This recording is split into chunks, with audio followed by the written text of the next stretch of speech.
नतीजों की जरा बातचीत हम कर रहे थे तो अगर हम एसबीआई के नतीजों की बात करें, Q4 नतीजे अनुमान से बेहतर रहे। कल हमने नतीजे मार्केट आवर्स के दौरान ही आते हुए देखे। नतीजों के बाद शेयर चढ़ा था, फिर लाल निशान में गया, फिर से रिकवरी दी, तो वहां पर हमने तेजी देखी थी एसबीआई के शेयर में। लेकिन नतीजों के लिए बड़े ट्रिगर क्या रहे एसबीआई के, और आगे के लिए एसबीआई की योजनाएं क्या हैं, ये जरा समझते हैं। और इन सब पर खास बातचीत की है एसबीआई के चेयरमैन दिनेश खारा से हमारे सहयोगी अंकुर मिश्रा ने। आइए सुनते हैं।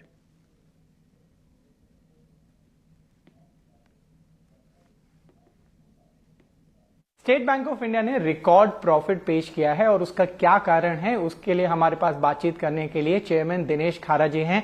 खारा जी, स्वागत है आपका ईटी नाउ स्वदेश में। मेरा पहला सवाल यह है कि इस नेट प्रॉफिट में सबसे बड़ा योगदान किसका था? जहां तक नेट प्रॉफिट का सवाल है, इसमें सबसे बड़ा योगदान हमारा जो लोन बुक ग्रो किया है। लोन बुक का ग्रोथ है तकरीबन 15%, और साथ ही साथ हमारा जो यील्ड ऑन एडवांसेस में इम्प्रूवमेंट हुआ है, जो कि हमारा यील्ड ऑन एडवांसेस तकरीबन 9% के करीब पहुंच गया है। और हम लोगों ने जो कॉस्ट ऑफ रिसोर्सेज में हमने जो अपना जो कॉस्ट ऑफ रिसोर्सेज हैं वो मिनिमम पॉसिबल हमने इंक्रीज होने दिया है।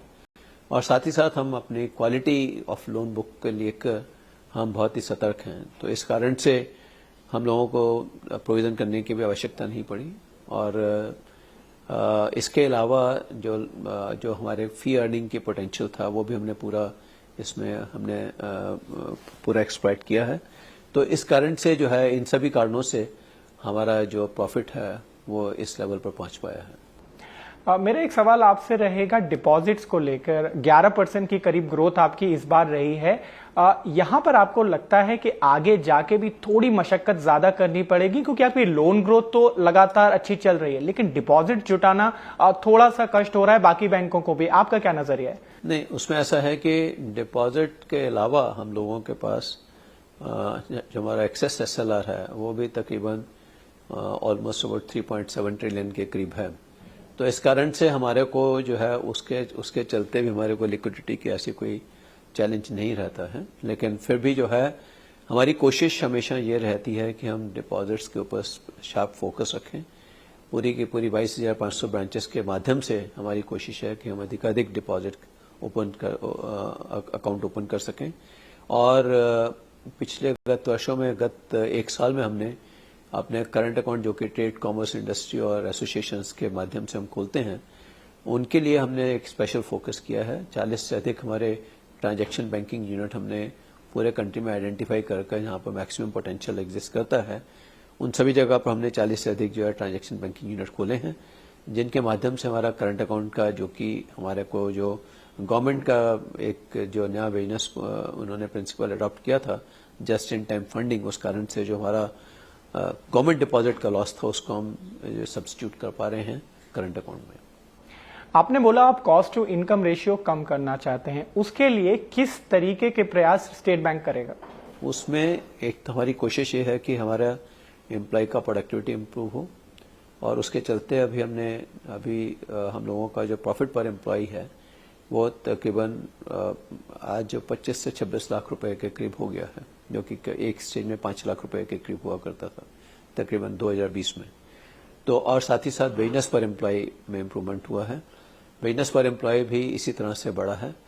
तो ये बड़ा क्लियर रिफ्लेक्शन है कि हमारे एम्प्लॉय का प्रोडक्टिविटी में इम्प्रूवमेंट हुआ है, और उसके चलते हम लोगों का इनकम अगर इम्प्रूव हो रहा है तो ये हमें सर्टेनली हमारे कॉस्ट टू इनकम रेशियो को कम करने में मदद करेगा। तो हम इसी प्रिंसिपल पर काम कर रहे हैं।